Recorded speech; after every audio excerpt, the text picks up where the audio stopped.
here. And then this is the part that takes me a hot second just because I'm newer to it. To put it on Facebook Live. Yeah, without the first time I did it, like I could hear there was feedback. So I just have to make sure there's not the feedback thing.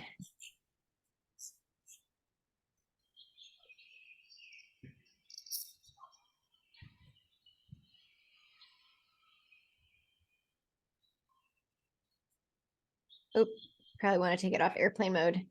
I just have to check that it's actually going to do it.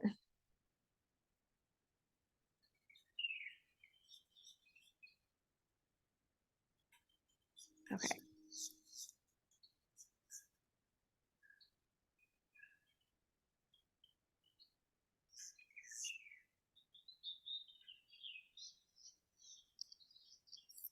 And let me just get your...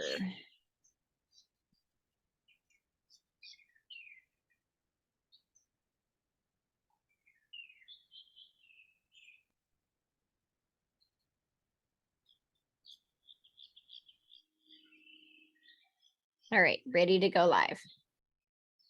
Great. Awesome. And we are live. Aloha, everyone. This is jenmons. And we have started something exciting and new on the Body and Soul Wisdom podcast. We are bringing to you live our guests as we record the podcast. And so today we are here with the beautiful Jessica Falcon. If you listened or followed on social media this week, you probably saw me as a guest on her podcast. And I'm super excited to have her come and share with us today. I'm going to tell you a little bit about Jessica before we get started. She's an international soul embodiment guide and speaker. We can just stop right there. My listeners know you put the word soul and embodiment in the same sentence, you have me there already. She co-hosts the Radically Embody Love Podcast, which I was a guest on this past week, teaches online workshops and coaches private clients from around the world. She guides women to reclaim their sovereignty. And a lot of you women know that has been my word of the year. That was my word of the year last year, sovereignty. So she guides women to reclaim their sovereignty so they experience the ecstasy of their true soul freedom. She's an emerging voice in women's empowerment, sovereignty, and embodied spirituality. She's an expert on guiding you into the depths of your body so that you embody your power, speak your truth, and own your majesty. A former lawyer turned mystic, she is the forthcoming author of The Power of Eve. Heal the wounds of the feminine and reclaim your sovereignty. Welcome, Jessica. It's such an honor to have you here today. Thank you. I was looking forward to our conversation because we had so much fun when we did the Radically Embody Love podcast. I'm looking forward to today and connecting more with your audience. We did have so much fun. And I just, as I'm like reading your bio, I'm like, oh, I just love all those words like embodiment and sovereignty and okay, former lawyer, like totally speaking my language, right? Because this is the community of women that I serve. And I know we're doing similar work to serve women, just this idea of really redefining woman and divine feminine in today's world. So would you begin by just sharing how does one go from being a lawyer to this type of work? Yeah, it's such a story. It's part of the forthcoming book, so I'll shorten it as much as possible. There's a lot. Okay, then we'll it. just put a little plug right there. Get the book for the whole story. There we go.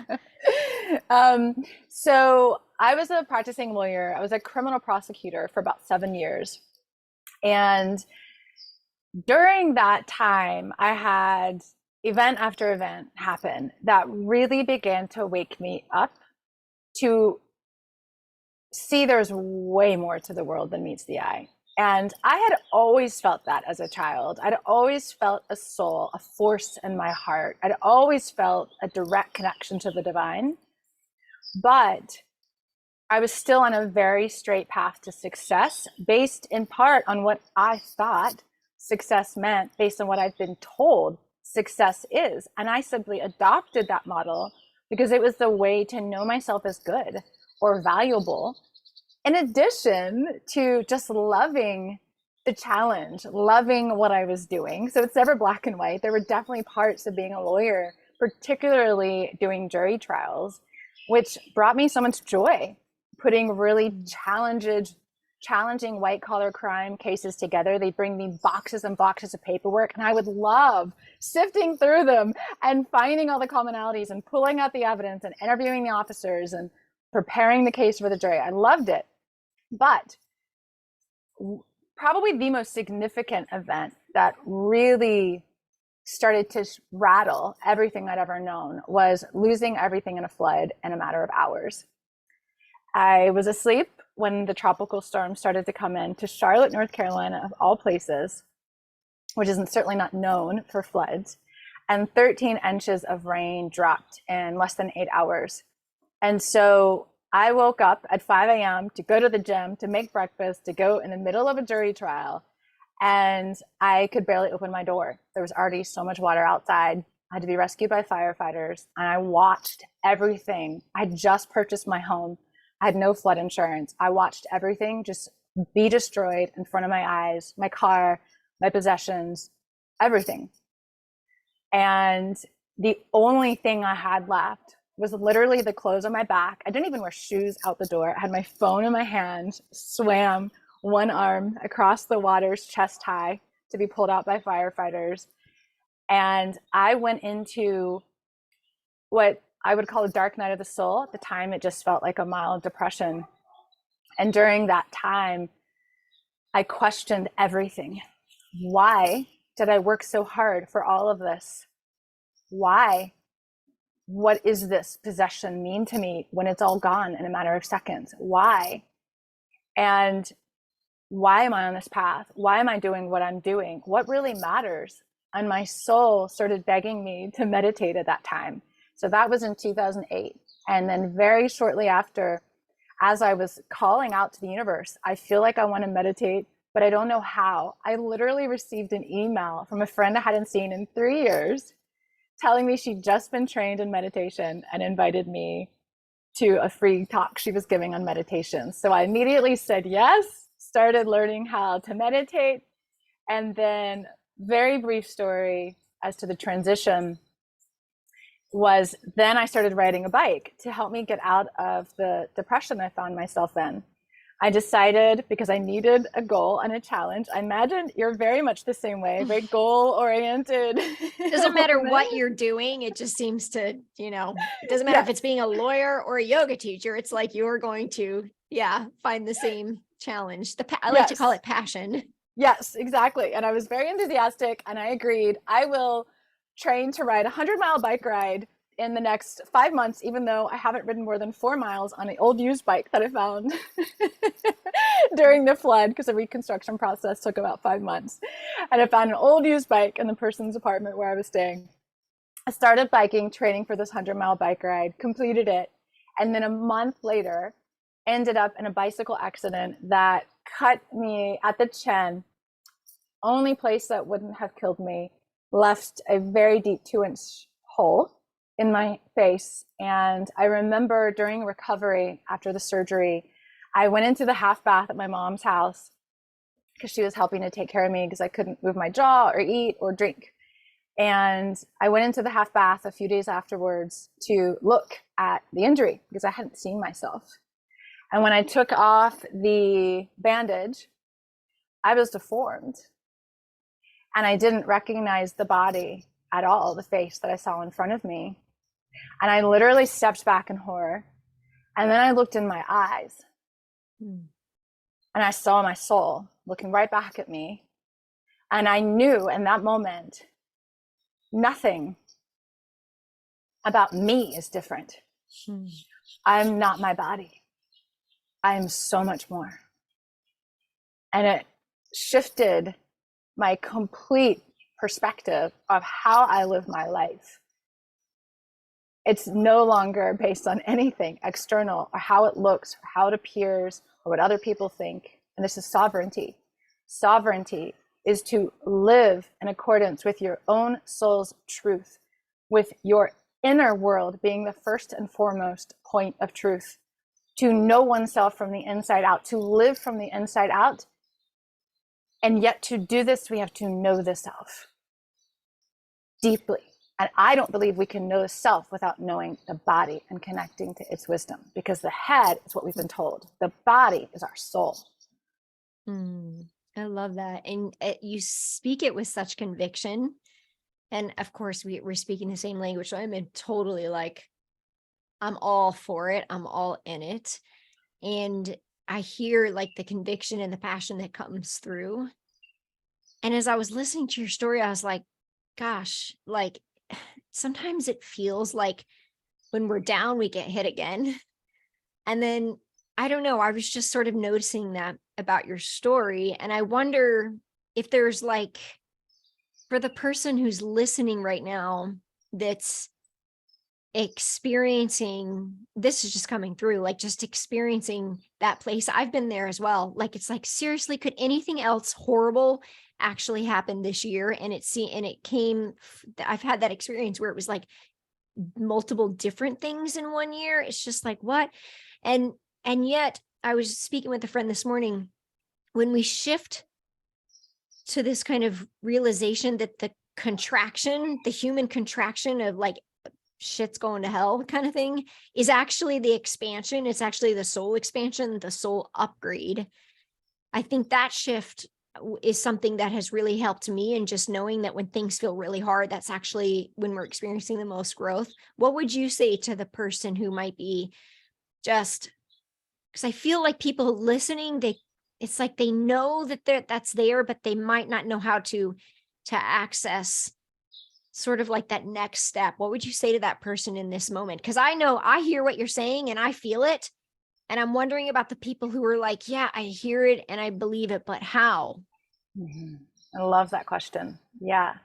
Because it is really hard when you're in the middle of it, because you feel like things are happening to you, right? We feel like, why is this so bad? Why is this so hard? I've had so many moments of my life of deep, severe trauma and unexpected boom, boom, boom, things happening that just were like, why is this happening to me? You know? When we can laugh now because you know it's on the other side of it, but right. Man, when you're in it, right? Like, it's just like, what the heck? Like, come on, you know? Yeah.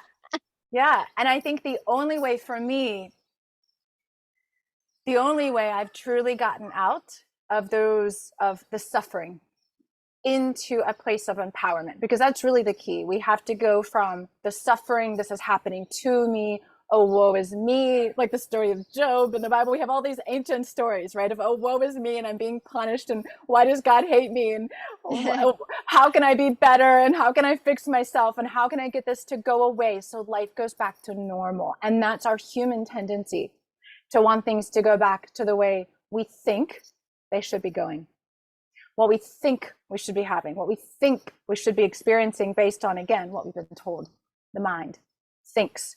And so when we can drop out of the mind, when we can drop out of what we think should be happening, and we go into an access, and this is what I'm really passionate about doing, is connecting women to know how to access this wisdom, which I know you're also really passionate about, connecting to the heart, to the womb, to the soul's voice, to the deeper truth of how can I surrender into what my soul wants me to see, to know, to feel, to transmute, to alchemize in this situation, so I come out in deeper alignment with the truth of who I am, because it is happening for a reason. It is happening even when we think we don't understand and it's the worst. It's happening. I like to think of it in terms of reclaiming our power, because so often we are unconsciously giving our power away to others, to money, to people who we think are going to give us approval, to a job, to a success, to validation, an external identity. And I believe our true power resides in our ability to source love and power and truth from within as a divine being. That in order to embody the soul, it's the union of body soul, we come into union with our individuated aspect of divinity and form, which means we recognize our own divine power. We then operate from that place. Well, the divine exists eternally, and it wants to know itself through physical human existence. And so it will often, on purpose, very intentionally, bring us these moments where we lose everything externally so that we find our true self internally by releasing the ways we've given our power away. I love all of that. There's so many things coming through for me right now. I think based on the last thing you just said, can you share a little bit about how, because I think people are giving their power away and they don't even realize it. I mean, through language, we can even just start there, right? Like through projection, like there's so many ways that we do that. Can you share ways for the listener that we could, how can we create awareness to those that are listening on ways that they may be, can you give us some specific examples on ways that we can be giving our power away, and what the long-term result of that might be? The first thing that comes to me is in relationship with others, because this is a huge part of my own path. That when I left the legal profession, despite having been a feminist advocate and doing women's rights work for over 10 years, writing a policy on domestic violence, answering hotline calls, marching at rallies, you name it, I still landed in an abusive relationship. And through that is how I came into deeper levels of self-ownership and inner authority and sovereignty. And I would say that the way in which I was giving my power away, which moved from being a lawyer to being in the relationship, it was the same. It was the exact same. They were just two different ways, right? That I was doing Two different reflections. Two different reflections of seeking my value and my worth from another. This is the most common that I see. And this is rooted in the belief the divine is outside of us. Our nature is corrupt, bad, and sinful, and we have to be saved by something or someone outside of us. And as a result of that belief that our inherent nature is bad, particularly ingrained in women for at least 5,000 years, then we operate from the belief unconsciously, almost all the time, that we are bad unless someone else sees us as good. Unless another person sees our value. Unless another person gives us permission to be who we are. We then hide. We then fear judgment. We're afraid to show ourselves. We're afraid to be in our power as women because, oh, if you're in your power, you might be killed. Oh, if you're in your power, you're not going to be loved. Oh, if you're too intelligent. Oh, if you're too strong. Oh, if you're too sexual. All of these, then you're not going to be, you're not going to have, you're not going to be able to. And we are constantly running these scripts, not consciously, subconsciously, very deeply embedded in the individual and collective psyche around who we're supposed to be and how we're supposed to act.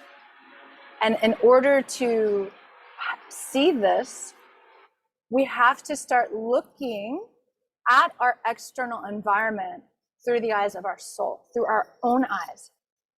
I believe we can only do that when we learn how to turn our eyes inward, see ourselves through our own eyes, and then look out from that perspective.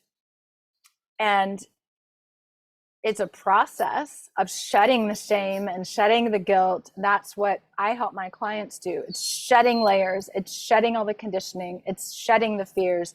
It's shedding the inherited beliefs so that we decide, this is sovereignty, we decide for ourselves who we are. We decide our worth. We decide our value. Yeah. And it feels like freedom. I was going to ask you, what does it feel like? But I couldn't help. I wanted to get the words out. Like having newly being in this space the past couple of years myself, of course, through hardship, like all I can say is that it's just this like relaxed freedom and like thank God, like I don't have to save anyone or do it all, or no one's gonna, it doesn't even, like, it just doesn't matter anymore what anyone else says or thinks. And I want to say, like, to the listeners, like, by the way, this is a process and a journey. It's not like Jessica and I are sitting here saying we have it all figured out, because we don't. It's just saying that, like, that we have accessed that knowing, that awareness through what we've been through, and it shows up differently. And we're going to be invited again to look at it through new lens at the next level, likely, in whatever way that shows up. I don't think we're ever really, it's not like we're all of a sudden gurus. We're just, as much as we are teachers, we are students. And I think that's part of the journey. One thing I really want to kind of shift this conversation into, I don't know that I've had much of an opportunity to talk about this on the podcast, and it feels like the right time. So having been in spiritual circles, communities, spiritually centered growth community circles for about 6 years myself, to 10 years really, there's like kind of, I guess in my experience, what I see is there's the people who believe in ascension and talk ascension, and there's the people who understand or believe in embodiment. You and I are embodiment people. I'll speak from my experience that when I first started deeply meditating in yoga and, really centering my life around spiritual practices, probably about 10 years ago, that in my personal journey, I was sort of in the ascension kind of model of like, and then I noticed I was really good at avoiding the pain of being a human by doing that. And it felt really unhealthy for me. And so I then began to see that the embodiment of our soul wisdom, our soul truth, is really what we're here to do, versus like trying to kind of ascend the body in this lifetime. Have you come across conversations around that? And if so, what is your take on that? Why do you speak about embodiment? Can you bring some maybe deeper conversation around that versus ascension? And what are your thoughts on that? Can you tell I'm jumping down in my seat? You're so with excited. Excitement. I'm like, this is the question. This is my favorite question in the world. Oh, well, see, I saved it for you. I have been wanting to really have space to talk about this, because I hear people, having been a yoga teacher, meditation teacher in the past 10 years, like I'll hear people that are still in the ascension phase. And not to say that it has to go ascension and then into embodiment, like that's on everybody's life path, but like this is something that really needs to be said. And so, yes, that you are the one. So please share with us. The reason I'm so excited, this is literally the crux of what I do. Because, and I'm going to tie this, I'm going to give it a little bit of historical context, because this is why I get so excited. This is all a huge part of my book, huge part of my teachings and my work. We have absolutely been under the spell, I think, that ascension requires us to leave the body, to escape the body, to override and ascend out of self into oneness, right? And we often do this at the expense of the self, which is the opposite of oneness. Because if you're not one with yourself, you cannot be one with anything else. And in order to understand this on a more historical, cultural perspective, it's very much related to the idea the divine is only outside of us. I believe the divine is inside of us and outside of us. But the idea that ultimately is what led to the suppression of the feminine as divine is that the divine is only outside, only up in the sky, outside of people. As a result, 2,000 years later, St. Paul, and most of his teachings around 55 AD, so we're looking at around 2,000 years ago, he took these further and took the Judaic roots of this understanding, and with the formation of the Christian religion, essentially said, anything that takes you away from God up out there is sinful, basically, is not good, including the body, because the divine was no longer recognized in the body, because the divine was no longer recognized on earth, which meant the divine was no longer recognized in women. This all happened at the same exact time. Now, we've taken that to mean in order to come into union with the divine, we still have to ascend up to the divine outside of self. It's the same philosophy, and it's all rooted in the denial of the feminine. We can't have union if there's not a feminine masculine in union, because the feminine masculine exists within both man and woman. We both have each. And the embodiment of our divinity is how we reclaim the feminine as divine. It's when we recognize the divine within, in the body. I believe the divine is accessed in every single cell of our body, and we have the power to access that, to commune with that, to come into holy communion with the self, with the divine, and live in that union in our bodies through our consciousness. It's all a matter of consciousness. It was a consciousness split that occurred 5,000 plus years ago. It is a consciousness split that actually brings us back into ascension, which is the embodiment of our divinity. So it's both. I haven't heard it said that way before. I love that how you brought the two of those together. I'm just like, whoa, okay.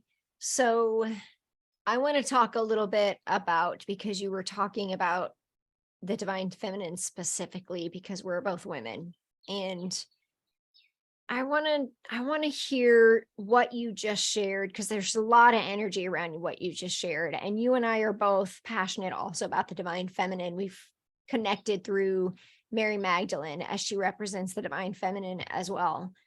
What do you see? You're talking about 2,000 years ago, 5,000 years ago, and where we've been, where we are right now. What do you see as a collective shift that we are in right now, that each of us individually, of course, is a part of, because there is no separation. Like, we're all in this together, man or woman, doesn't matter.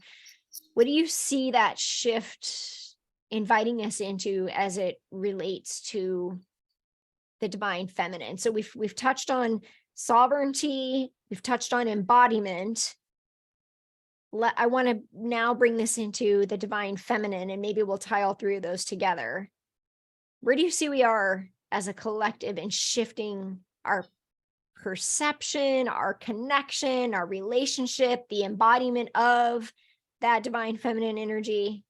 Where are we, and where are we going? Well, the three are definitely connected. And I would love to first talk about what the divine feminine is, because for so long, I didn't even know what that meant. I'd hear it and I'd be like, oh yeah, the divine feminine sounds great. It's a goddess. Must be some beautiful goddess. Yes. That's what I thought. I had this image of, like, flowing goddess. And I'm thinking, I don't even know. I mean, I was in the military and an engineer, not much different than a lawyer, right? Like, still very masculine. I'm like, well, that's definitely something that I am not. So show me what that is, until I realize, of course, I am my own version. So yes, please share with us what the divine feminine is. Yeah, it's very confusing, because I started hearing it in circles back in 2012, especially is when I started hearing around the divine feminine. And I'd be like, I want that. I know that. I love the idea, because I'd always been told the divine was masculine, but it took me years and years to really, for me, put this into words. And it's very simple. And this is based on my years of research, and also having many embodied visions and experiences of the goddess, because there is a goddess, but I'll go into that in a second. So the feminine historically has been the earth, woman, life, and the body. And when this split occurred, we no longer recognized the earth, life, woman, or the body as divine. Whoa. And so let's just pause there for a second, because what you just said, like, when you just listed those four things, like, if we could just collectively pause for a moment and just think about what's really happening in most people's reality today. Earth, like how, which is life, earth, life, woman, and body. Like, to me, they're so much that they are so much the same. And then when I feel it, it feels so heavy. I think about, what are we doing to our earth? What are we doing to our bodies? What are we doing to women? How are we sustaining life in today's world, really, like practically, or how are we not? So I just wanted to like just pause for a moment on that, because those 4 things, like, it's kind of like, okay, people, actually, we really kind of need to wake up a little faster, because we're not really taking care of any of those things in the way that we need to. Exactly. It's massive. It affects how most of us aren't consciously walking around going, I don't consider the earth divine. I don't consider life divine, right? We're not consciously walking around thinking that, but think about the choices we make. Every time we put something in our body that came at the expense of the earth and this planet, are we recognizing her as divine? Are we recognizing our body as divine? Every time we tell ourselves unworthy as a woman, are we recognizing the feminine as divine, the woman as divine? Every time we tell ourselves we're too busy to take a moment of embodied pleasure, are we telling ourselves life is not divine? Mm-hmm. Because that's what we're doing. And we don't even realize how we have internalized these beliefs, and they are affecting our daily choices, not to mention the global pollution of this planet and the 245 million women a year around the globe who are abused by a partner, or the 1 in 3 women who are raped. This is appalling, what we're doing to women, to bodies, how we're treating our bodies with crap, with pesticides, with synthetic, with man-made, with chemicals that the body has no idea how to process. And I'm not saying this out of judgment. I'm saying this out of love. Mm-hmm. Because everyone is more worthy than that. And everything we do, think, say, believe, act, it all comes from these deeply subconscious beliefs that until we make them conscious, until we reclaim our body as a temple, until we really recognize the earth around us as a living, breathing entity, which is the goddess, we don't truly live, and we're not ever free. Mm-hmm. Yeah, I'm like, whew, okay. Because I feel this so much, like everything that I do is very deeply rooted from the earth. And, I started in nutrition, and so plant and herbal medicine. And that doesn't ever go away for me. Like, that is life for me. Breath is life, water, nature, it's all life. And I look at everything as an energy and a frequency. And so as you were speaking, to bring it back to where we started, like, those are the ways in which we are creating separation, almost like we're not being sovereign and we're giving our power away whenever we don't lean into the conscious choice that's available. That feels like that to me. For me, it's not sovereignty. For me, choosing to be unconscious and make those unconscious choices, like, okay, so everybody listening here, now you have awareness. Now you get to take what you just heard and make conscious choices. Like, there's no excuses. Like, sovereignty is taking radical self-responsibility for what you know. And one of the things you said too is, I forget what you were sharing, but I wanted just to say this idea. Oh, your friend that was a meditation teacher, like, when we're ready, the teacher appears. And right now, for some of you listening, this conversation is a moment of learning. And this conversation, what you're taking in right now, is your moment to create decision moving forward that creates momentum on your path to sovereignty, to conscious living, whatever that choice is. And by the way, you're not going to get it right every time. But the more you practice it, the more you embody it internally, not a thing of doing, but a way of living, the easier it gets, the less work it is, the more free you feel, the more relaxed you are, the healthier you will be, the more in healthy co-creation you are with everything in your life, every relation, partner, food, earth, the whole thing, because you begin to see that everything around you is reflecting back to you, your inner belief system. And that's the beautiful co-creation between sovereignty and embodiment. And there is a feminine energy around that. And why this matters, what I'm hearing you say, is because it's not just about us and our individual sovereign state, but that then sort of radiates out to, I'm just getting this kind of feeling of like elevate the frequency, the consciousness of everyone on the planet. Ascension. That's ascension. Right. But it's not the other, it's from the inside out, it's the frequency, embodied up. Yes. It's not the, I'm going to go there first and then my body's going to come meet me. It's from the inside out. Mm-hmm. So we shift the frequency on the planet through our own frequency shift here and choices. Now. Every choice, every food, every word, every emotion. I mean, I've talked about this in so many different ways on this podcast, like the frequency of emotions and the frequency of food. Like we've talked about all of it on the podcast. And now we're kind of bringing it full circle in this moment to show you that it's all affecting your energetic imprint. And not everybody's going to get that in this moment. That's okay. You're going to get something. You're receiving it either way, whether you understand it or not. So just by listening, you're receiving it. And there's another question though. There's still something that wants to be asked specifically around, okay, so I hear you on what the divine feminine is and where are we going and why does this matter right now? And I have to just say, because when you were speaking, I got a big hit that some of the listeners might be going into fear contraction, hearing some of this, because what can happen, again, this is unconscious. So if you're feeling any sort of resistance, any sort of even anger at what we're saying, or a block or contraction, I can't, any of that is very normal. And what that ultimately is rooted in is a sense of powerlessness, a very deep sense of powerlessness. Because in order to take the radical responsibility required for sovereignty, we have to feel capable, and we have to feel worthy, and we have to know we are that powerful. And so what often can happen is we'll stop ourselves and say, I can't, and go into old patterns and revert back to what's comfortable, revert back to what's known, because we deep down don't believe, A, we're worthy, or we're B, that powerful. And in order to, that's why I spend so much time with my clients on those in particular, really reclaiming your power and worth, because those are the things that can stop us.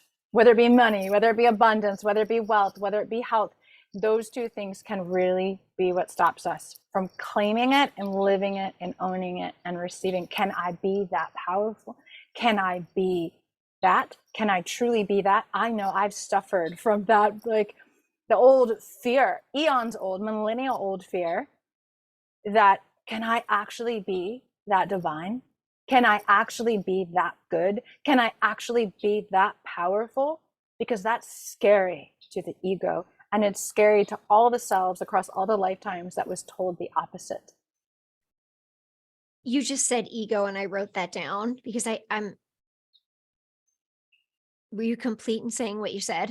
Mm-hmm. Or did you? I want to get your other question too, but well, let's go I just wanted to say as you were speaking, this is where I think there's confusion about what the ego is, because like I know for some people listening, I'm hearing you say, like, I have that power, and that might be seen as ego.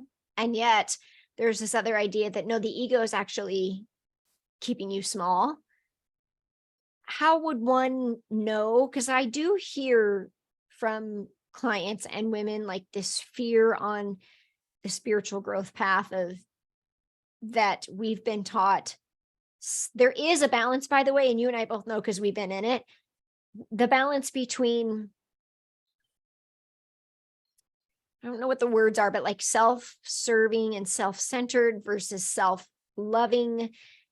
How do you differentiate that balance in when it's a healthy self-giving, self-love, inner power versus an ego of self-centered? Because there is also a lot of narcissism in spiritual work too. That's a really strong word. I did do a podcast on that, but how do you navigate that balance of just knowing when it's a healthy or when it's an unhealthy intention towards of personal growth? Mm-hmm. I love that. So the short answer is heart. I'm going to explain. Because it is particularly hard as women because we have, and this is again the crux of my research and teaching, is that we have as women been told we're not even allowed to have a self. We're not allowed to think of the self. We're not allowed to choose for the self. We're not allowed to trust the self. And therefore, to claim the self, that's why my one-on-one is radically reclaim yourself in love, because that's a massive undertaking, right? To truly know, I am love. I am worthy of love. And how that affects every single relationship and aspect of your life is massive, because we have been told the opposite for thousands of years. And that not only were we not allowed to have a self, your life was in danger if you dared choose for yourself. Just think of Eve. She was demonized for daring to choose for herself. Now, I could go into, you'll have to wait for my book to come out. That's going to be the book. Eve, yeah. About the details of the how and the why and the research. It's very much related to the divine feminine and the goddess. And when it comes to individually, because I was so afraid of being selfish that I couldn't even speak what I wanted to speak because I didn't want to seem selfish. I didn't want to be selfish. I wanted to be loving. And I've always been geared more toward self-sacrificing, which I think is very common for women, more toward self-denial, more toward, oh, I'm not going to say the thing that might upset the other person because they're going to be uncomfortable. So I'm going to silence myself. And what we're really doing is saying your comfort is more important than my truth. Mm-hmm. Or even asking for what we want. Right. Like that's a thing too. Or even right. just receiving the support that is available. Mm-hmm. Because who am I? Right? Am I worthy to receive all of that? Am I really worthy of that time, of that space? Because we've been told to be invisible. Mm-hmm. Am I worthy of that space? Can I take up that much space? We're not even taking up that much space in our own physical bodies, much less energetically. Yeah, right? That's a whole nother podcast episode, by the way. I mean, girl, like here I am, 210 pounds. Like people always, when they meet me, they're like, I thought you'd be a lot, bigger than that. Yeah, well, I have big energy, but nope, mm-hmm. just here, little. mm-hmm. Mm-hmm. Yeah. So I think the way that the simple way, because it's very individualized. I don't believe in cut and dry. This is the answer. You can apply this to every situation, because it's about inner soul alignment. And it's not so much how it looks. It's not so much how it sounds to others.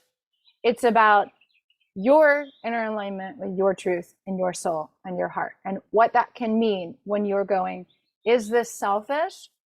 First of all, most narcissists would never ask themselves that question, but because they're not even thinking that. But if we're wondering, am I being selfish? Because what we can do is a wounded form of power can turn into selfishness. And so we have to be aware. This is where That's super important, by the way, what you just said. Like what you're saying, keep talking. I just want to pause for the listener. Mm-hmm. Say that again, please. A wounded form of power can turn into selfishness. Yes. Mm-hmm. Because what we'll do when we're not in our true power is we'll adopt all these wounded forms of power, which are taking, which are greed, which are selfishness, which are power over, which are okay, I'm gonna throw one in there, empathy. Even. Yeah. There's a codependency of empathy that we can experience even as healers, those of us that would identify in that, or those of you that do. There's another one too. It can be masked in so many brilliant ways. Yes. And you just did a whole podcast on that, I think. I did. I actually had recorded the second time I recorded on that, just, based off my own experience. But I just, I want to just pause for a moment around that, because I think what we're saying is even the things that look and feel and appear to be serving others and doing well, we also can pause and take a look at those things as well that look good on the outside. It's really more about the energetic attachment to the thing versus what the actual thing is. Exactly. So what I'm hearing you say is when we come from that's why it's so important to do this inner work and clear out the junk. Because when you come from that sort of wounded survivor strategy place, even if we step into service to others, which is how a lot of us got here, coach, healer, even, whatever it is that you step into, it's really important to have that sovereign aspect of knowing what is yours and what isn't, and not coming from a healthy place versus a survivor place of just having the awareness that saving others is not like an avoidance of your own stuff, or, and even empathy can show up that way. So Absolutely. I just wanted to say it can be masked in the most brilliant ways. It really can. It really can. And I think that's why, as you know, sometimes coaching can be really helpful during certain parts of that process, because you don't always see what you don't see. And 100%. It's about opening our eyes. It's about opening our eyes to see what we haven't seen before. And so much of this, to really close off how we started around what can women do to know, am I being selfish? Is this a wounded form of power? Is this something that is truly in my power? Is to sit with your heart. I like to sit with my left hand on my womb, my right hand on my heart, and just really ask myself and be radically honest. Where is this coming from? And does this feel in alignment with love? Now, the problem, again, this is where it gets complicated. We've been conditioned to love in ways that deny the self. And so we can often think it's unloving to ask for what we want because we've been conditioned to believe that. So this is, again, where there's so much releasing to do, particularly for women. We're at a time where we are reclaiming the feminine as divine on this planet, which shifts our capacity to be in relationship with others, to also be seen, to also be heard, to also be honored. And that does require doing this work. I mean, that's why I do what I do. There's a part of me, quite frankly, that for a long time was really resistant to doing what I do, because it is questioning everything we've ever been told. And it is rewriting the script that we've been given. We have an old story we've been abiding by as women that has kept us enchained, in my mind, and in bondage to ways that deny who we really are, and our power and our truth and our voice and our body and our wisdom, and the animal kingdom and the insect kingdom and the earth and the waters and every element. And when we break free of this, we reclaim ourselves, but we reclaim the planet, we reclaim the earth as sacred. We come into union with everything by coming into union with ourselves, because we return to love, true love. True love. And we can only do that by beginning to trust ourselves, beginning to come into that deep level of self-knowledge that you are willing to be so radically honest with yourself that you're going, okay, that's my ego wanting to be validated by this person. So I'm actually giving them what they want and sacrificing myself for them, and I'm telling myself it's love. But when I'm really honest, it's because I'm so afraid they're going to reject me if I don't. And so I'm going to step outside of myself. I'm going to silence myself. I'm going to sacrifice myself so that they feel worthy, so that they don't reject me, so that I have my physical security, so that I don't have to take responsibility. We have to be that honest.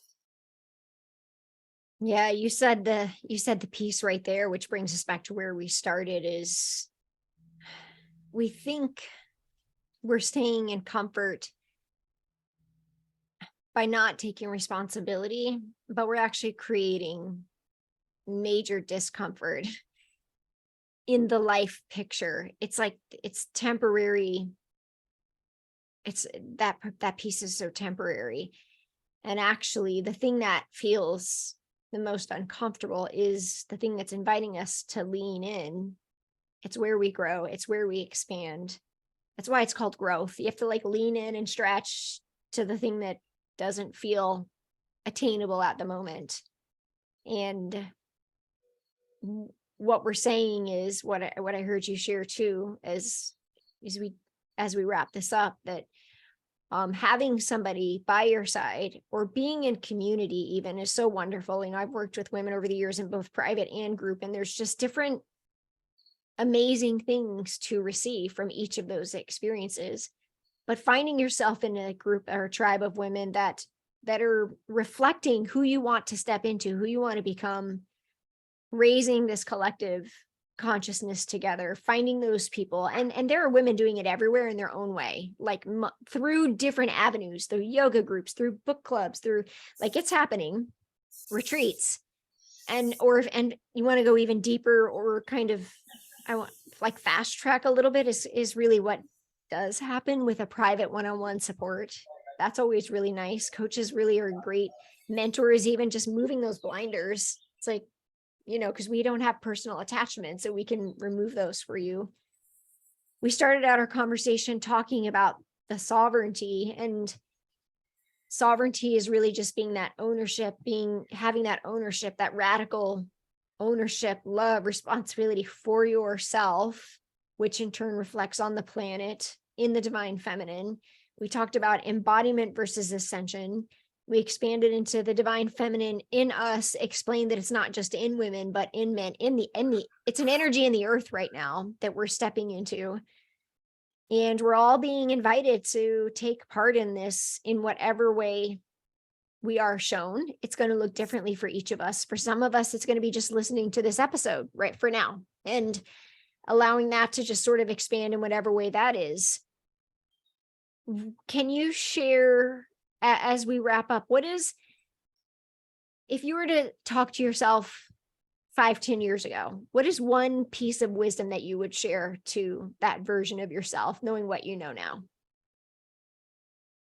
Trust what you feel and know to be true, even though to everybody else it doesn't make any sense and you can't prove it and you can't explain it, but you just know, anchor into that knowing, and be willing to trust yourself no matter what. Yeah, I love that. I find that word comes up so much in my life and in the women I work with, and it's embodied trust too, just that deep inner knowing. Mm-hmm. Tell us where we can find out more about you, your book. I know that you have a meditation offering, which we'll put that link in the show notes, but can you tell us a little bit more about where we can find you, about your upcoming book, and anything else that you have currently available? Mm-hmm. So the book is not currently available. It will be available most likely early 2025, possibly fall of 2024. And but if you sign up at thepathtosovereignty.com or go to Instagram at thepathtosovereignty, even have a YouTube channel, then you can sign up to be on the email list to get notifications of the book and podcast. And I do a lot of general support and videos to provide support on your path to sovereignty that I send out to those that are on the newsletter. It's a group of women that just really get to have that regular support and information that we need to question ourselves, to come into more awareness, to go deeper into our bodies. And one, if you sign up, you'll also receive the heart womb meditation to anchor into self, which is really deepening you into the wisdom of your womb, into the wisdom of your heart, into the wisdom of who you are, because this is how we reclaim our sovereignty. It does not come from outside of us. No one else can give us permission. No one else is ever going to say it's the right time. No one else is ever going to say, yeah, go reclaim your sovereignty. Women have been denied our sovereignty. And we reclaim the divine feminine by reclaiming our sovereignty. We reclaim the divine feminine by reclaiming our bodies. This is how we do this. It starts with you. It starts with every single person listening. Beautiful. And you have tools to help women get started on that. So the path to sovereignty, and the book is called The Power of Eve. Yes. The Power of Eve. And what I'm hearing is it's a culmination of the years of research and work that you've done around the divine feminine. Mm-hmm. Mm-hmm. Yeah, about 10 years of lived, breathed experience and research and embodied visions and all that fun stuff. Love it. Well, thank you. Thank you so much for being a guest on the show and sharing your wisdom and putting that wisdom into a book and a meditation and all the ways that it's showing up that you're sharing right now. It's been a pleasure to have you on the show. I'm so grateful. Thank you for being here. Thank you. I thoroughly enjoyed this. Again, I feel like we speak the same language. We I was just like, how the heck did an hour just go by? Like yeah. I mean, I would stay on longer, but I'm stepping into another session. I'm like, there's no way that just was like almost an hour. But yes, that was super fun.